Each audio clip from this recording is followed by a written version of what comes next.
Universal declaration of human rights UDHR. आज हम बात करेंगे यूनिवर्सल डिक्लेरेशन के बारे में, जिसको कि हम यूडीएचआर भी कहते हैं। तो हम देखते हैं इसका ओवरव्यू, देख लेते हैं ओवरव्यू क्या है इसका। यूनिवर्सल डिक्लेरेशन यानी कि यूडीएचआर जिसे हम कहते हैं। Overview: proclaimed in Paris bye general assembly on 10th of December 1948। इसको प्रोक्लेम किया गया था और पेरिस में, जिसको कि जनरल असेंबली ने जो है 10th दिसंबर 1948 को एक्सेप्ट किया था। It also called international human rights day. इसको 10th of December 1948 को इंटरनेशनल ह्यूमन राइट्स डे भी कहा जाता है। फिर हम देखते हैं नेचर ऑफ यूडीएचआर, मतलब नेचर क्या है इसका। It's nature is not mandatory, मतलब इसका जो नेचर है वो इतना मैंडेटरी नहीं है, ज़रूरी नहीं है इसका नेचर। यूनाइटेड नेशन किसी भी कंट्री में इसको इन्फोर्स नहीं कर सकता है। यूडीएचआर जो है सिर्फ एक डिक्लेरेशन है बस। यूडीएचआर में अगर हम देखते हैं आर्टिकल्स की हम बात करें तो कुल 30 आर्टिकल हैं, टोटल 30 आर्टिकल्स हैं, जिसमें हम आर्टिकल 1 से अगर 2 की बात करें तो ये जर्नल आता है, और उसके बाद अगर हम आर्टिकल 3 से 27 की बात करें तो ये हमारे ह्यूमन राइट्स की बात करता है, जिसमें 3 to 21 civil and political rights आते हैं। उसके बाद 22 to 27 इसमें ईएससी राइट्स, मतलब economical, social and cultural rights की बात की जाती है। इसके बाद हम देखते हैं आर्टिकल 28 to 30 जो कि कंक्लूडिंग है। आगे बढ़ते हैं। आर्टिकल्स की अगर हम बात करें तो मोस्टली आर्टिकल्स को याद करना बहुत टफ होता है। अगर हम जनरली देखें, कई बार हम शॉर्टकट्स भी बनाते हैं, शॉर्टकट्स की तरीके से भी याद करने की कोशिश करते हैं। यहाँ पे मैंने कुछ एक इजी वे में लिखे हुए हैं ताकि आप 30 आर्टिकल्स इजी वे में याद कर सकते हैं। तो ठीक है, हम स्टार्ट करते हैं आर्टिकल 1 से। आर्टिकल 1 हमारा कहता है all human beings are born equal. जैसे कि आप इजीली समझ सकते हैं इसको, कि जितने भी बात करते हैं ह्यूमन बींग्स की, सभी को आर्टिकल 1 में, यूडीएचआर के आर्टिकल 1 में अगर हम देखते हैं तो all human beings are equal, born equal, मतलब जन्म से ही उनको इक्वालिटी का दर्जा दिया गया है। उसमें कोई भी छोटा बड़ा नहीं है, सभी इक्वल हैं। दूसरे की अगर हम बात करें सब इक्वल हैं, तो फिर आर्टिकल 2 ये कहता है कि all men and womens are equal. अब जब बॉर्न टू इक्वल हैं तो सेम ये उसी से ही रिलेटेड है। अगर बॉर्न टू इक्वल हैं तो मैन एंड वुमेन ये भी इक्वल होंगे। तो आर्टिकल 2 हमारा क्या कहता है, all men and women are equal. Okay, अब आगे बढ़ते हैं। इसके बाद हम जब हमें ये इक्वालिटी का तो अधिकार मिल गया, साथ ही साथ हमें जीने का भी अधिकार है। तो आर्टिकल 3 हमारा बात करता है right to life, liberty and security. हमें जीने का भी अधिकार है, जीने के साथ साथ हमारे पास लिबर्टी और सिक्योरिटी भी होनी चाहिए। फिर उसके बाद हम इसी से ही रिलेटेड है, अगर हमारे पास लाइफ है, जीने का अधिकार है, तो हम आर्टिकल 4 में देखते हैं। आर्टिकल 4 भी बहुत, अगर आप रिलेट करके चलेंगे ना सारे आर्टिकल्स को, तो ईजी टू अंडरस्टैंड होगा, ईजी टू लर्न हो जाएगा, आप इजीली इसको याद कर सकते हैं। देन इसके बाद हम बात करते हैं आर्टिकल 4 में freedom from slavery and servitude. जब आप जीने का आपको अधिकार मिल गया है आर्टिकल 3 में, तो आपको स्लेवरी यानी कि बंधुआई से आपको बंधुआई नहीं होनी चाहिए। आप किसी भी तरीके से, कि आपको कोई भी जो कह रहा है आप वो कर रहे हैं, तो इसके लिए आपको कोई फोर्स नहीं कर सकता। आप स्लेवरी में नहीं है, जैसे कि हम पुराने टाइम पे देखें तो लोगों को गुलाम बना के रखा जाता था। वो चीज़ हमारा आर्टिकल 4 ये यहाँ पे हमें फ्रीडम देता है उस चीज़ से। फिर आर्टिकल 5 की अगर हम बात करें, freedom from torture and cruelty, means कि आपको समझ में आ रहा होगा, टॉर्चर और क्रुएलिटी से हमें फ्रीडम देता है। आर्टिकल 5 हमारा जो क्या बताता है कि आपके ऊपर कोई टॉर्चर नहीं कर सकता है, आपको कोई आपके ऊपर क्रुएलिटी नहीं कर सकता है। अगर ऐसा कोई करता है तो ऑब्वियसली आपको यहाँ पे फ्रीडम दी गई है। आर्टिकल 5 इसके बारे में बताता है। और नेक्स्ट आर्टिकल में हम जाते हैं कि फ्रीडम हमें मिल रही है, हम स्लेवरी से भी फ्री हो गए हैं, हम सर्विट्यूड एंड सैलरी से हम स्लेवरी से फ्री हैं। इसके बाद हम टॉर्चर और क्रुएलिटी से भी फ्री हैं। तो हमें यहाँ पर राइट मिलता है कि right to be recognized as person before law. Article 6 हमें क्या बताता है कि हर एक, चाहे वो मैन हो या वुमेन हो, सभी लोग इक्वल हैं।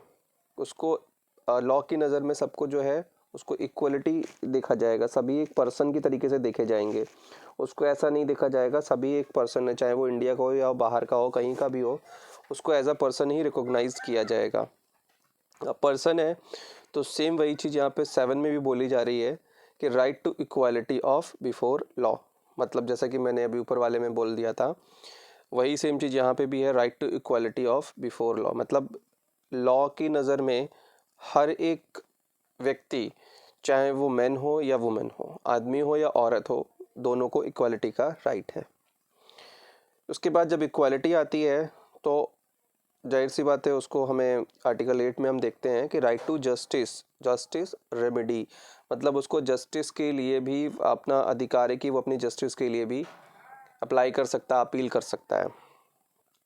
फिर आर्टिकल 9 में हम देखते हैं freedom from illegal arrest.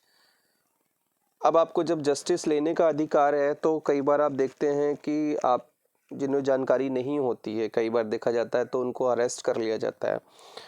But हम आर्टिकल 9 में हम देखते हैं कि हमें फ्रीडम है इस चीज़ का कि अगर कोई आपको इलीगल अरेस्ट कर रहा है तो आप उसके लिए उससे पूछ सकते हो कि भाई रीज़न क्या है, आप उसके लिए उसको बोल सकते हो। इलीगल आपको अरेस्ट कोई नहीं कर सकता है।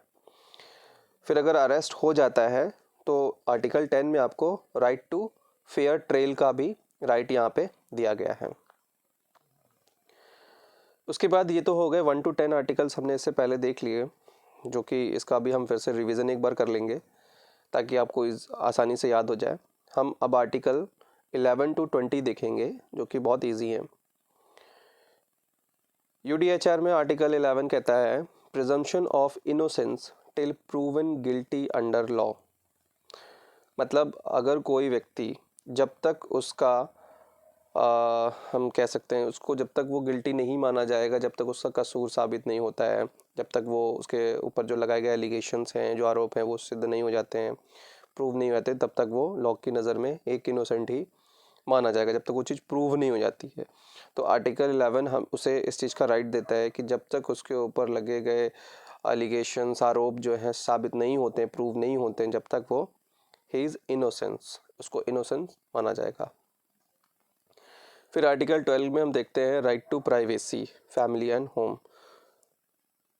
अब आप कहीं पर रह रहे हो और आपकी प्राइवेसी में कोई दखलंदाजी कर रहा हो तो कोई नहीं चाहेगा। तो इसके लिए आर्टिकल 12 हमें प्राइवेसी देता है, हमें फैमिली और अपने हम घर में हम रह रहे हैं, अपनी फैमिली के साथ रह रहे हैं, तो कोई नहीं चाहता कि हमारी लाइफ में कोई डिस्टर्बेंस करे। तो आर्टिकल 12 आपको जो है राइट टू प्राइवेसी देता है। उसके बाद हम आर्टिकल 13 में देखते हैं freedom of movement and residence. Freedom of movement मतलब आप कहीं जाते हो, आपको आने जाने का अधिकार है, आप ट्रैवल करते हो, आप मूव करते हो, एक जगह से दूसरी जगह जाते हो, तो आपको ये भी राइट दिया गया। आपको ऐसा नहीं है कि एक जगह पे बांध के डाल दिया जाएगा, आपको वहीं रहना है। तो आर्टिकल 13 हमें मूवमेंट का राइट देता है। अब ये मूवमेंट से ही, अब मूवमेंट है, आप उस जगह पे किसी एक देश से दूसरे देश में जा रहे हो या एक शहर से दूसरे शहर में जा रहे हो, तो ये आपका राइट है। यहाँ पे इसको आप रेजिडेंस मूवमेंट और रेजिडेंस के तरीके से आप इसको याद कर सकते हैं। लाइक आप किसी दूसरे शहर में चले गए तो आप वहाँ जाके रह सकते हो, अपना घर बना सकते हो। आप किसी दूसरे देश में जा रहे हो तो वहाँ की आप नागरिकता ले सकते हो, रह सकते हो वहाँ पे भी। फिर राइट टू असाइलम, जैसे कि हम देखते हैं शरणार्थी, इसमें हम कह सकते हैं कि जो शरणार्थी जो बाहर से आते हैं हमारे देश में शरण ले रहे हैं, तो उनको ये भी, इस चीज़ का भी राइट दिया गया है राइट टू असाइलम में। आर्टिकल 15 की हम बात करते हैं राइट टू नेशनैलिटी। जैसे अब हमें मूवमेंट का अधिकार है, हम किसी देश में जा रहे हैं तो हमें उस देश की नागरिकता लेने का भी अधिकार है, हम नागरिकता भी ले सकते हैं। फिर नागरिकता, हम किसी दूसरे शहर में जाकर के, सपोज हमारी कहीं नौकरी लग गई, हम किसी दूसरे देश में चले गए, वहाँ हम रह रहे हैं, तो वहाँ जाने के बाद में हम ऑब्वियसली हम एक फैमिली करने, हमें फैमिली बनाने का भी राइट है, हम अपनी वहाँ पे फैमिली भी बना सकते हैं। तो राइट टू फैमिली का भी हमारा राइट हो गया। फिर राइट टू प्रॉपर्टी, आपको अपनी प्रॉपर्टी के लिए भी राइट है कि आप अपनी प्रॉपर्टी भी बना सकते हो, प्रॉपर्टी रख सकते हो अपने पास। घर मकान ये एक प्रॉपर्टी में ही कंसिडर होते हैं, तो अपना घर मकान भी आप बना सकते हो, रह सकते हो। तो आर्टिकल 17 हमारा राइट टू प्रॉपर्टी की बात करता है। अब प्रॉपर्टी आ गई हमारे पास, फैमिली भी हो गई हमारे पास, नेशनलिटी भी हमने ले ली है, ये सारी चीज़ें हो गई। उसके बाद हम देखते हैं आर्टिकल 18 में, जो कि हमें देता है राइट टू रिलीजन। जैसा कि आप रिलीजन से समझ सकते हो कि हर एक व्यक्ति को अपने अपना रिलीजन, अपना धर्म चुनने का अधिकार है कि वो अपनी मर्जी से वो उसे चूज़ कर सकता है। थॉट एंड कंसाइंस, मतलब उसको अपना सोच विचार का भी अधिकार है और उसे अपने रिलीजन का भी अधिकार है। अब रिलीजन है, अब उसको सोच का अधिकार है, तो वो किसी के साथ शेयर भी करेगा। तो आर्टिकल 19 हमें बताता है राइट टू ओपिनियन, कि मतलब आप अपने ओपिनियन भी किसी को दे सकते हो। ऐसा नहीं है कि आप अपनी बातों को किसी के सामने रख नहीं सकते हो, तो आप राइट टू ओपिनियन भी कर सकते हो, जिसमें कि आप अपने ओपिनियंस को रखते हो। फिर यहाँ पे आर्टिकल 20 की हम बात करेंगे, राइट टू असेंबली। अब आप अपने ओपिनियन है किसी के साथ तो शेयर करोगे, तो आपको राइट टू असेंबली का भी राइट है। आप लोगों के साथ मिल करके, जैसे कि हम देखते हैं असेंबलीज लाइक नेता मंत्री होते हैं, आप देखते हो असेंबली करते हैं, तो वो एक क्या है, अपने थॉट्स को, अपनी ओपिनियंस को शेयर कर रहे हैं। तो ये भी आप इसको इस तरीके से याद कर सकते हो, समझ सकते हो कि ओपिनियंस को शेयर किसके साथ करेंगे, लोगों के साथ। तो लोगों को इकट्ठा करना, दैट इज असेंबली। तो आप बोल सकते हो आर्टिकल 20 हमें ये राइट देता है, राइट टू असेंबली। तो 11 से लेकर के 20 तक हमने देख लिए। अब हम आगे देखते हैं, फिर हम रिवीजन करेंगे। आर्टिकल 21 क्या कहता है, असेंबली कर ली। अब आपको इसके साथ साथ आपने अपने ओपिनियन शेयर कर लिए, आपने असेंबली भी ज्वाइन कर ली, किसी में जा कर के आप पब्लिकली अपने ओपिनियंस को शेयर कर रहे हो। फिर आपको आर्टिकल 21 जो क्या कहता है यहाँ पे, right to vote, public service and formation of government. आपको वोट देने का भी अधिकार है और गवर्नमेंट बनाने का भी आपको अधिकार है, जो कि आर्टिकल 21 देता है। उसके बाद आपने गवर्नमेंट बना ली, आपने वोट कर दिया, दैन उसके बाद गवर्नमेंट आपको क्या देगी, article 22 right to social security means insurance. Government आपको सोशल सिक्योरिटी प्रोवाइड करती है, इंश्योरेंस देती है इस चीज़ का कि यू आर सिक्योर, आप सुरक्षित हैं। फिर आर्टिकल 23 हमारी बात करता है, हमें सिक्योरिटी मिल गई, social security. Right to work, आपको काम करने का भी अधिकार होगा, किसी जगह पे आप रहते हो तो आपको काम भी करना होगा अपना घर चलाने के लिए।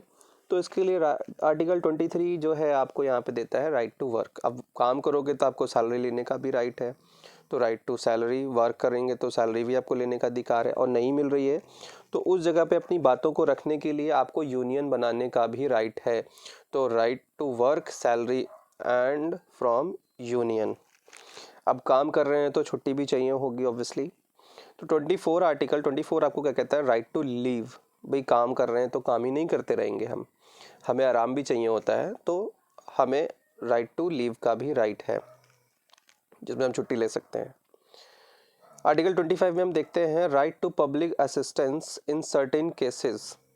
मतलब गवर्नमेंट आपको यहाँ पे एक असिस्टेंस देती है, ये किस केस में होता है, जैसे कि सपोज विडो हो गए, या फिर वृद्धावस्था हो गई, ओल्ड एज हो गए, या फिर जो लोग हैंडीकैप हैं, जिनके अपंग हैं जो लोग, तो उनके लिए गवर्नमेंट उनको क्या करती है, असिस्ट करती है, इस केसेस में असिस्टेंस देती है। तो right to public assistance in certain cases, जो कि मैंने आपको बताया, विडो हो गया, वृद्धावस्था हो गई और अपंग लोग हो गए, उनके लिए। फिर राइट टू एजुकेशन, आर्टिकल 26 हमें बताता है, आर्टिकल 26 बोलता है राइट टू एजुकेशन, हमें शिक्षा का भी अधिकार है, शिक्षा का अधिकार है। फिर आर्टिकल 27 में हम देखते हैं कि राइट टू कल्चर, हमें अपने कल्चर का भी राइट है कि हम जिस भी कल्चर के हैं तो उसको भी हमें फॉलो करना है, हम उसको फॉलो कर रहे हैं, उसको अगर हम कर रहे हैं तो हमें कोई इस चीज़ के लिए कोई बाउंड नहीं कर सकता है, हम पे किसी तरीके का प्रतिबंध कोई नहीं लगा सकता है, क्योंकि हमें राइट टू कल्चर का अधिकार है। इसी से रिलेटेड है article 28 right to social international order. Government जो है आपको इस चीज़ के लिए गारंटीड देती है, गारंटीड बाय लॉ। मतलब आप जो अपना कल्चर अपना रहे हो तो उसके लिए गवर्नमेंट आपको इस चीज़ के लिए एक गारंटीड देगी कि हाँ, लॉ ने आपको एक गारंटी दी है कि राइट टू सोशल और इंटरनेशनल ऑर्डर, यहाँ पे आपको इस चीज़ का राइट है। फिर article 29 right to limitation only by law, यहाँ पे कुछ लिमिटेशन रखी गई हैं कि आप उससे बाहर जाके काम नहीं कर सकते हैं। कुछ लिमिटेशंस हैं जो कि लॉ की नज़र में जो है, तो आपको लॉ के अंदर में रह के ही सारे काम करने, उससे बाहर नहीं जाना है। तो राइट टू लिमिटेशन।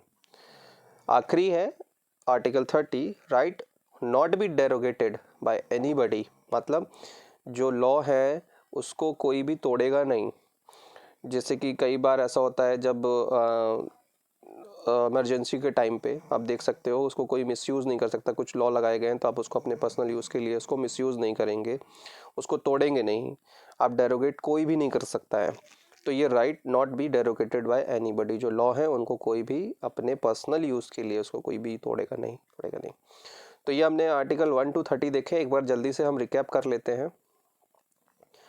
पहला आर्टिकल हमारा क्या कहता है, all human beings are born equal, सभी जितने भी लोग हैं, जितने भी ह्यूमन बींग्स हैं वो सारे के सारे इक्वल हैं। दूसरा आर्टिकल क्या कहता है, all men and women are equal, चाहे आदमी हो चाहे औरत हो, सभी कानून की नज़र में इक्वल हैं। फिर तीसरा आर्टिकल हमारा कहता है article 3, right to life liberty and security, हमें जीने का अधिकार भी है। फिर उसके बाद आर्टिकल 4 में हम देखते हैं कि freedom from slavery and servitude, हमें स्लेवरी से यहाँ पे आज़ादी मिल रही है। आर्टिकल 4 हमें कहता है कि यू आर फ्री, फ्रीडम है आपको, स्लेवरी आपको कोई नहीं कर सकता है। Article 5, freedom from torture and cruelty, आपके ऊपर कोई टॉर्चर और क्रुएलिटी आपके ऊपर नहीं कर सकता है, आपको इस चीज़ का भी फ्रीडम है। आर्टिकल 6 कहता है right to be recognised as person before law, हर एक व्यक्ति को, चाहे वो इंडिया का हो या बाहर को कहीं का भी हो, उसको कानून की नज़र में एज अ पर्सन ही ट्रीट किया जाएगा। Then article 7, right to equality of before law, चाहे आदमी हो चाहे औरत हो, दोनों की को इक्वालिटी का राइट है, वो दोनों ही कानून की नज़र में इक्वल माने जाएंगे। फिर आर्टिकल 8 की हम बात कर लेते हैं जल्दी से। आर्टिकल 8 हमारा कहता है राइट टू जस्टिस, यानी कि हर आदमी को, हर एक व्यक्ति को हम कह सकते हैं ऐसे कि उसको जस्टिस का अधिकार है। फिर उसके बाद आर्टिकल 9 हमारा बताता है फ्रीडम फ्रॉम इलीगल अरेस्ट, आपको इलीगल अरेस्ट कोई नहीं कर सकता है। अगर कोई आपको इलीगल अरेस्ट करता है तो आपके पास राइट है उससे पूछने का। फिर राइट टू फेयर ट्रायल, अगर अरेस्ट हो गया है तो आर्टिकल 10 आपको ये राइट देता है, राइट टू फेयर ट्रायल का। ठीक है। आर्टिकल 11 देख लेते हैं, presumption of innocence till proven guilty under law, जब तक किसी व्यक्ति का कोई भी दोष सिद्ध नहीं हो जाता तब तक उसको इनोसेंट ही माना जाएगा। देन उसके बाद है next article 12, right to privacy family and home, हर व्यक्ति को अपना एक प्राइवेसी का राइट है, तो जो हमें आर्टिकल 12 देता है। आर्टिकल 13, फ्रीडम ऑफ मूवमेंट, हमें कहीं भी आने जाने का, रहने का अधिकार है। आर्टिकल 14 हमें राइट टू असाइलम, मतलब शरणार्थी जिसे हम कहते हैं कि कोई बाहर से आकर के हमारे यहाँ रह रहा है, तो ये राइट जो है राइट टू असाइलम बोला जाएगा। फिर आर्टिकल 15, राइट टू नेशनैलिटी, आप किसी देश में रह रहे हैं तो आपको उस जगह पे जाकर के उस देश की नागरिकता लेने का भी अधिकार है। फिर नागरिकता ले ली तो आर्टिकल 16 आपको राइट टू फैमिली का अधिकार देता है कि आपको अपनी फैमिली बनाने का भी अधिकार है। आर्टिकल 17 फैमिली हो गई है तो आप प्रॉपर्टी का भी आपको राइट है कि आप अपनी प्रॉपर्टी भी बना सकते हैं। Article 18, right to religion thought and conscience, आपको अपने रिलीजन को चूज़ करने का, अपने रिलीजन, आप किसी भी रिलीजन के हों। हमारा देश अगर हम कहें तो एक ऐसा देश है जहाँ पे सभी तरीके के रिलीजन के लोग रहते हैं, हिंदू हो, मुस्लिम हो, सिख हो, ईसाई हो, सभी को अपने अपने रिलीजन को चूज़ करने का अधिकार है, दे आर फ्री। फिर उसके बाद है आर्टिकल 19, राइट टू ओपिनियन, आपको अपने अपने मतों को, अपनी बातों को रखने का पूरा अधिकार है। और ओपिनियन है तो आर्टिकल 20 कहता है कि राइट टू असेंबली, आप अपने लोगों को इकट्ठा करके आप असेंबली भी कर सकते हैं, राइट टू असेंबली। इसी के साथ आर्टिकल 21 की हम बात कर लेते हैं जल्दी से। राइट टू वोट, आपको वोट देने का अधिकार है और गवर्नमेंट बनाने का भी अधिकार है। आर्टिकल 22 कहता है राइट टू सोशल सिक्योरिटी, आपको सोशल सिक्योरिटी जो है गवर्नमेंट प्रोवाइड करेगी, इसका इंश्योरेंस मिलता है आपको आर्टिकल 22 में। आर्टिकल 23, राइट टू वर्क, जैसा कि आप देख सकते हैं काम करेंगे तो सैलरी भी मिलेगी, साथ ही साथ आपको अपना यूनियन बनाने का भी राइट है अगर नहीं हो रहा है काम तो। राइट टू लीव, काम किया है तो आपको छुट्टी का भी अधिकार है, जो कि आर्टिकल 24 कहता है। Article 25, right to public assistance in certain cases में कुछ पब्लिक असिस्टेंस मिलता है गवर्नमेंट की तरफ से। जैसे कि ये हो गया, मैंने बताया था अभी आपको, in case of window, old age and handicap, यानी कि विधवा और वृद्धावस्था और अपंग जो लोग होते हैं उनको कुछ गवर्नमेंट की तरफ से असिस्टेंस दिया जाता है। राइट टू एजुकेशन, आर्टिकल 26 आपको कहता है, जो कि आपको एजुकेशन का अधिकार देता है। आर्टिकल 27 राइट टू कल्चर, आपको अपने कल्चर को लेकर के चलने का पूरा राइट है। राइट टू सोशल और इंटरनेशनल ऑर्डर, आपका कल्चर है तो आपको गारंटी दी जाती है लॉ के द्वारा कि हाँ आप इसको कर सकते हो। Article 29 right to limitation only by law, आप कोई भी काम करते हो वो लिमिट में होना चाहिए, लॉ के बाहर नहीं जाना चाहिए। And last, right not be derogated by anybody, कोई किसी को भी अधिकार नहीं दिया गया है कि वो उस राइट का मिसयूज़ करे या फिर उसको तोड़े। तो आपको अगर मेरा वीडियो अच्छा लगा हो तो please like share and subscribe, और ज़्यादा से ज़्यादा ये लोगों तक आप शेयर करें, और मुझे कमेंट में बताएं कौन सा पार्ट आपको अगर इम्प्रूवमेंट चाहिए तो आप प्लीज़ मुझे बताएं और सजेस्ट करें कि मुझे कुछ इम्प्रूवमेंट करना, तो मैं डेफिनेटली अपने नेक्स्ट वीडियो में इसका इम्प्रूवमेंट करूँगा। थैंक यू मेरा वीडियो देखने के लिए, और आपके सपोर्ट मुझे चाहिए ताकि मैं इसको और इम्प्रूव कर सकूँ। Thank you.